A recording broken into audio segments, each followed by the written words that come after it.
catalog, and it's worth a lot of money. We'll talk about that in a minute. But let's start off with the Super Bowl, man, because it was a great game.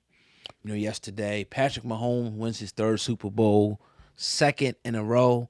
First time that happened in the last 20 years. The last person to do that was Tom Brady. Wow. And we talked about it even before the Super Bowl. We was like, look, man, if he wins this one, like he's reaching Michael Jordan territory, stopping people like Lamar Jackson, people like Jalen Hurts, people like Brock Purdy, and others over the years that were top quarterbacks, MVP caliber quarterbacks.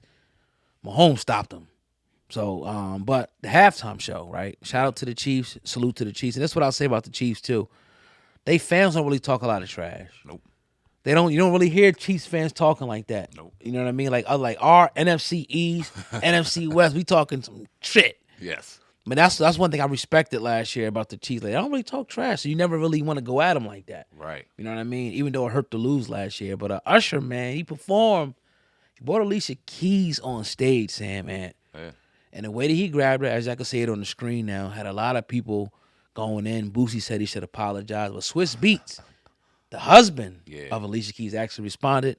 Sam, man, got that for you. Yes, I do. He did on his Twitter account earlier this morning. Obviously, like got alluded to, a lot of people were talking about the performance, particularly with him and Alicia Keys. Swizz Beatz said this: "Y'all talking about the wrong damn thing. Y'all don't see that amazing dress covering the entire stadium?" Put a bunch of emojis. Tonight's performance was nothing but amazing with two amazing giants. Congrats, Usher and my love, Alicia Keys. That song is a classic.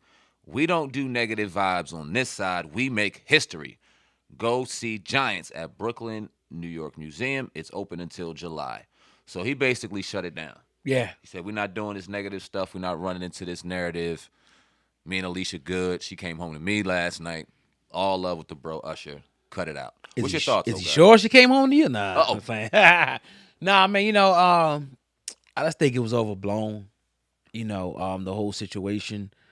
It's almost like I can kind of compare it to like an actor. You know what I mean? You in the zone or whatever. You're performing, but you're an actor. Would you get mad if Usher kissed her on a play, or if they was doing a movie role? Would you get mad? So that's childish. At the end of the day, it doesn't matter if she's married or not. And like she had a problem with it. And last time I remember, wasn't Swizz Beatz married when he started messing with Alicia Keys anyway? So it's like, you know what I mean? That's like. At least they have a problem then. So it's like, look, people are blowing this way out of proportion. What was she supposed to do? Smack him and say, get off me, pull away from him? No. You in the moment, and, you're in the Super Bowl, one of the biggest things, that day at least, and you just go along with it, It ain't like, it didn't look like to me she didn't enjoy it anyway. But again, they're in the motion, they're in the element, so I expect that.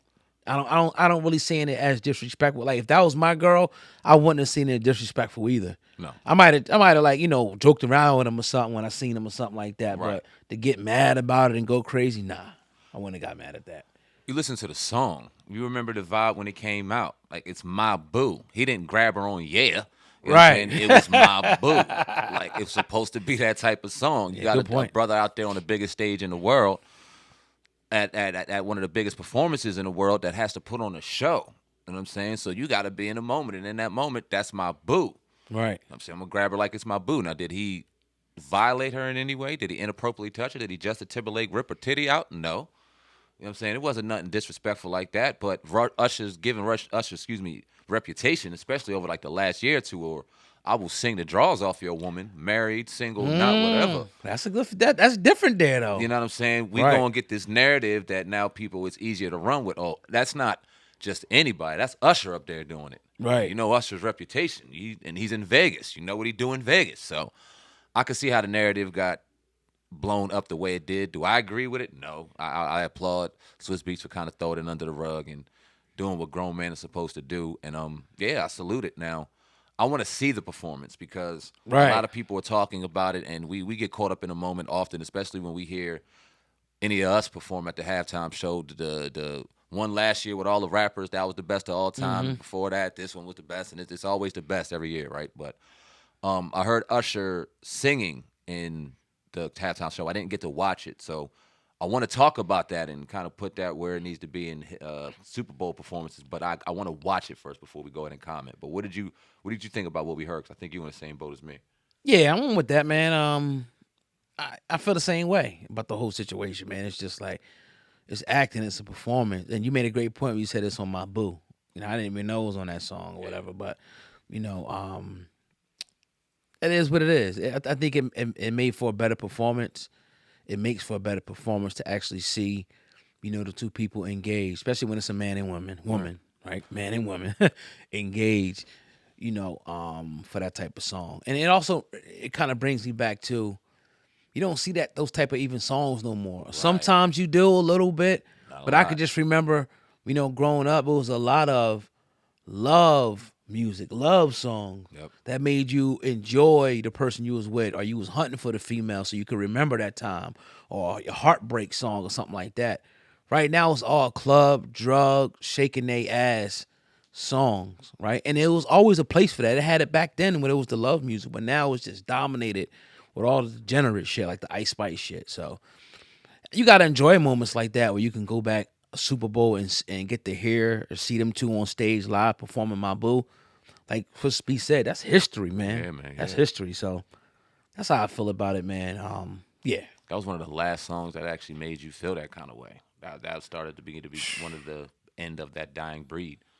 And yeah, that's history. And it's just crazy to think that that was almost 20-some years ago. It's almost crazy to think that Patrick Mahomes was the last quarterback in 20 years to win back-to-back Super Bowls. And we can remember them Brady Super Bowls like it was yesterday, bro. Right.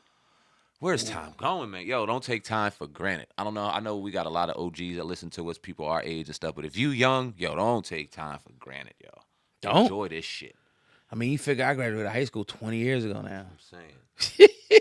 Old ass man, right? It's crazy. It's crazy. But we OGs and pops and unks now and shit. I get more people calling me unk now than ever. I'm like, I'm a zaddy, huh? That's crazy now. I'm a zaddy. Damn. That's just wild, boy. Yeah. OG, man. Let's talk about our man Mike, man. Yeah, definitely, man. So